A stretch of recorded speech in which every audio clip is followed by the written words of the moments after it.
Eddie Kenzo yabbye oluyimba hehe tufude eno Newspack channel mukwano getufuna geego nongera kubeera nga ndukuwa bulungi nsooka video eno beere ng'ogimpera like kw'ossa n'okuba nti munange osubscribinga ku YouTube channel. Eddie Kenzo oluyimba lw'olupya lwe yafulumiza olwankulowoozaako munnange atolooza tolumuleetedde ebizibu mbu yalubbye kwani waliwo omuyimbi ayitibwa Azizi Kasujja yagambibwa okuba nti no baamubbyeko oluyimba ffe ng'aba Newspack channel munnange tugenze ne tuwuliriza mu nnyimba zino zombi tulabe ddala Eddie Kenzo asobola okubba oluyimba nga mazima gali nti munnange ennyimba zino woziwuliriza obulungi ebigambo byebimu ge mazima. Eyo video gy'oli mu kulaba ye Azizi Kasujja oluyimba olwankulowoozaako nga w'oli mu kulaba awo mukwano gwange tuyinza obutaluzannya olw'ensonga nti no bajja kubeera nga batukuba copyright mukwano. Kaakati ate olwo lw'oli mu kulaba lwe lwa Eddie Kenzo lwe yakafulumya era nalwo lugamba nti nkulowoozaako. Kati kye twagala okubeera nga tunoonyerezaako twagala tutegeere Eddie Kenzo ajja atyo okufuna oluyimba luno okitegeera ddala Azizi eyalumuguza waliwo eyaluguza Eddie Kenzo ate nga n'Azizi Kasujja naye yaluyimba ebyo bye tuli mu kuba nti no tunoonyerezaako naye ng'amawulire agaliwo galaga nti Eddie Kenzo yabbye oluyimba lwamu ne katweyongereyo video eno gimpere like ate era mukwano leka obubaka bwawo mu comment section. Bambi Cindy avuddeyo n'abotola ebyama agambye nti bannange tajja kwerabira omuyimbi gwe bayita Shiba Kalungi wadde mbwe byaliwo era tebazibonga bulungi naye mbu Shiba Kalungi alina ebirungi bye yamukolera naddala we yali olubuto nti Shiba yamuleeteranga ebibala kumpi buli lunaku ng'amukyusiza leero waleeta ku miyembe luli n'aleeta ku watermelon luli n'aleeta ku nanasi luli kwegamba nti yamulabirira bulungi mu lubuto oyinza okulowooza nti tuli mu kuteekawo bigambo byaffe katubeere nga tukuwa Cindy. Of me when I was pregnant, the entire 9 months she took care of me. So I know that there's this beautiful. Hold on. So Shiba was taking care of you when you were pregnant? Oh, absolutely. She brought me a different fruit every single day. Like, wow. If she brings me a watermelon today, tomorrow she'll bring me a mango. After the mango, she'll bring me an apple. Like, every day she brought me a different fruit. Like, she came to my home every day to make sure that I'm eating well. Have I got some exercise? And she would walk around with me. Like, she took care of me my entire pregnancy. Wow. So I know that she has that beautiful bit about her. You understand? So that's why I don't get mad at people. No. I have my own issues that came out of that relationship. But I know that this person is actually a beautiful human being. News of Vanga from my statements or whatever happened, it rubbed off in a certain way and we are stuck in this situation. But I am aware that you understand? I don't feel like, it's all the way bad and nothing about her. No, it's not that. So that is why when Sango Mutunga Mwagala, I literally have no issue with it. Kuwanga manchi mekwa nange na Mwagala. Katubuzeeko ku David MTS4 awali omukwano gwe ayitibwa Mufumbiro Michael omwami Musisi Jonas Sanga tuyina Nabirye Justin Nabukwasi Robina Olivia Gambotya Jenny Nachanja Chibaman MC tukutumideko Roda Flavio Gambotya Nabasa Angel tukutumideko Nisima Lois nawe tukutumideko twagala okubeera nga tutumideko ku Nankuke Esther Ndagire Prosi ate nga tetwerabidde ne Baby Shana katubeere nga ate tweyongerayo mu mawulire amalala Pastor Mondo avuddeyo munnange n'alyoka akikaatiriza nti full figure temumulaba okuba nti naalumbagana buli omu avuma buli omu atabukira buli omu awemula buli omu mbu munnange ono alina ekikyamu Pastor Mondo agambye nti full figure aliko ekikyamu akatambi kaakano. Ngotokera sisitawa ine ekizibu. Sisitawa ine emitawaanaje. Gotomulaba.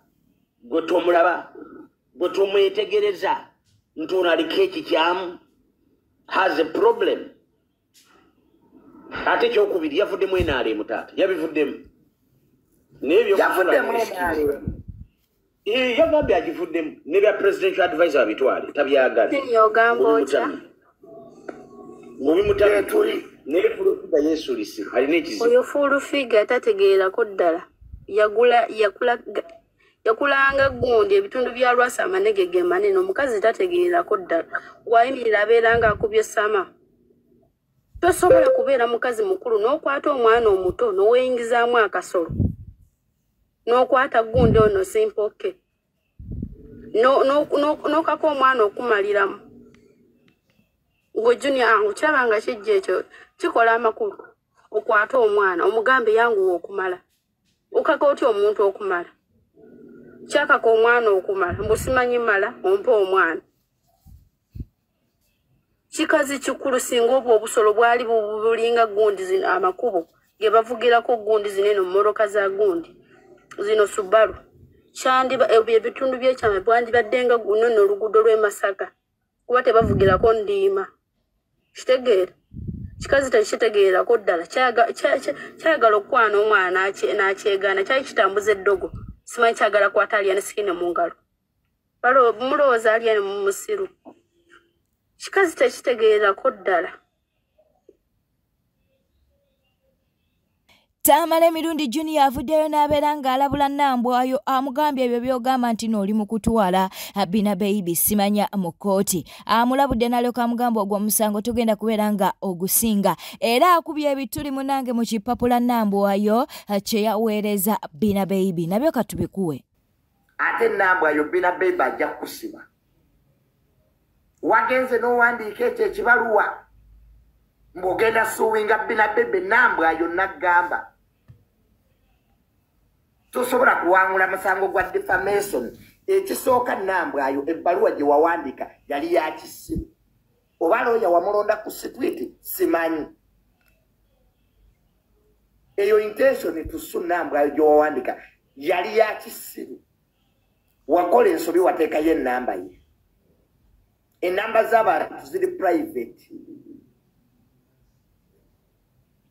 enamba z'abantu ziri private wateeke enamba ya Bina Baby ku intention tusu ogwo musango gumu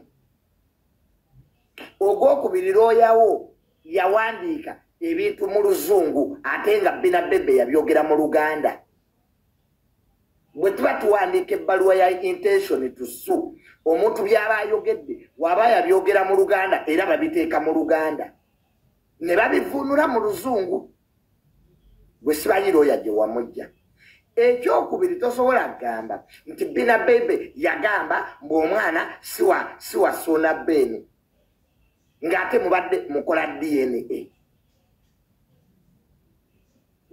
badde public kati olwopa ki ku kintu ekibadde public nga gwe taata w'omwana naawe maama w'omwana mbadde mumukaayanira kati ogenda otya mu kkooti ate olwope ku kintu ekibadde very public buli omu kyalabirako ddala ekyokubiri Sona Ben yagamba Bina Baby Sona Ben taata w'omwana ky'omwana tamwekakasa kati olwopa ki Nambwayo bajja kusiba kakazi gwe you are defamed etteeka lya defamation ligamba you are defamed before well-thinking members of society.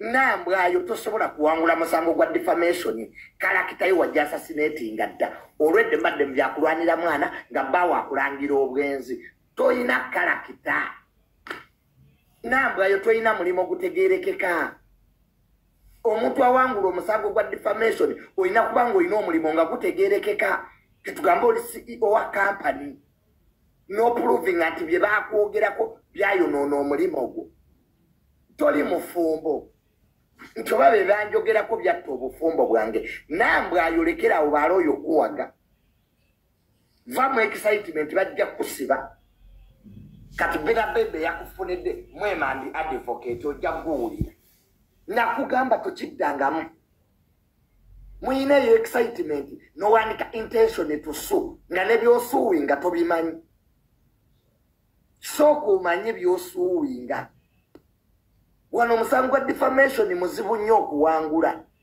you must prove nti bakudefaminga before wero mu bantu abategeera abamukumwe temutegeera mwagwagwadde ddalo muli bayaye muli bafere muli bamalaaya ng'owangulani ng'oloopani ndowooza mwenna mwalabye Mudra ng'ali ne Carol Sky munnange wali eri ku Galaxy nga yomba awo babadde bayomba buli omu alangira munne nga boogera ebisongovu byabadde bingi munnange getufuna galaga nti munnange bino birimu ebyokubikula sikaati mbu Mudra yalya Karo era Karo munnange yagambye nti ogenda kukoma kukulya nze abawala bangi boolidde bintu bya sikaati mukwano bintu bya kutundula vanilla katumukuwe ngamba ngenda kuba nakatuula Mudra je era bedda interview eyo singa badde kumpewo bedda ntunula nnyo emabega nga nkimanye ne time kubanga oli kyali waabwe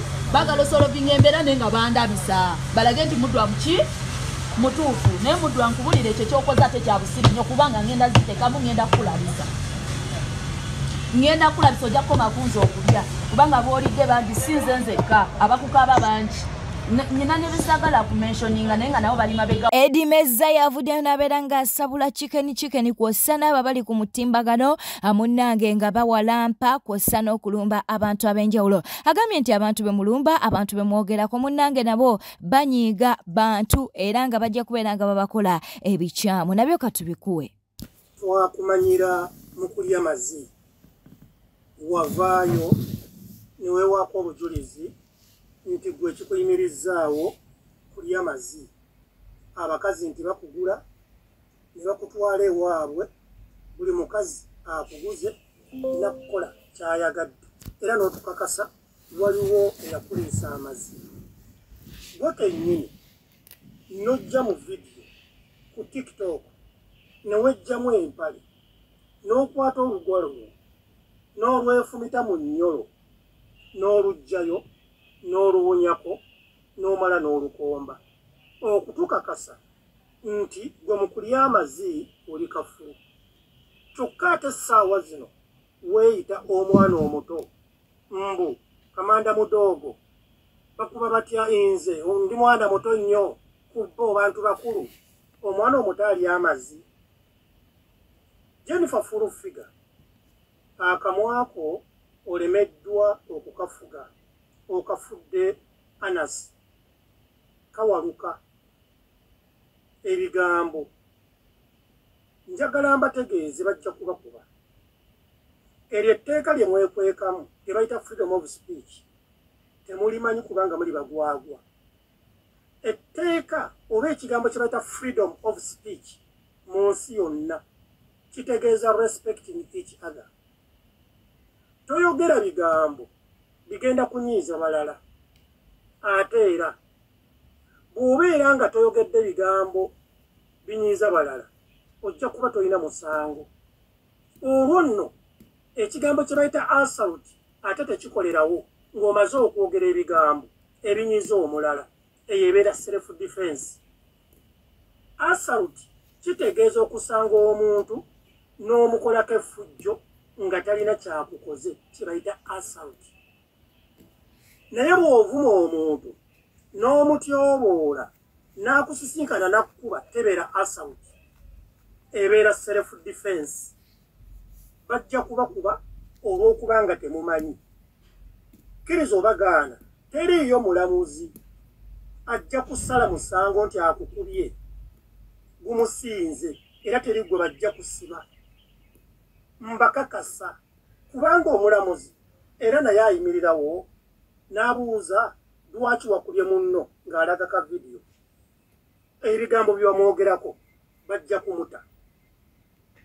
Ekigambo kye bayita freedom of speech abagwagwa nga gano gentadde wano tegasobola kukintapulitinga naye njagala mbayambe mbasomese. Ekigambo freedom of speech kitegeeza obutalumya muntu mulala ng'okozesa ebigambo byo self expression. Ekigambo kye bayita retaliation kitegeeza reaction nti omuntu ono bw'oyogeddeko ebigambo ebyo agenda kureactinga atya. Ekyo kye kibasumbuwa ne mujja ne mugamba mwogera ku baserebu bangi oyo si asoose okwogerwako mwogedde ku President Museveni mwogedde ku Bobi Wine n'abalala babebe kkulu bakamiliyoni. Kkiriza obagaana bo bayinza okubeera nga retaliations zaabwe oba reactions zaabwe towards ebigambo bye muboogeddeko nga bo basobola obikontrolinga oba nga binafu naye ate yono omulala ne mumwogerako n'afuna depression n'afuna obuzibu n'akusanga nakukuba. Njagala mbategeeze enduulu za intaneti zaatuttako abantu era zisiba zituttako abantu. Omugenzi Jjajja Ichuli tetukyamulina lwa nduulu za intaneti okulowooza nti alina following. Mbeegayiridde bannange bajja kubakuba. Bwetyo netambudde obadde mulabi mulungi wale kwekumira ku Newspack channel kankusaba obeere ng'osubscribinga olikinga kw'ossa n'okuleka obubaka bwawo mu comment section. Weekumira kweno yokka ssaawa yonna tujja kubeera nga tukwa amawulire amalala ge tunaaba tufunyeewo.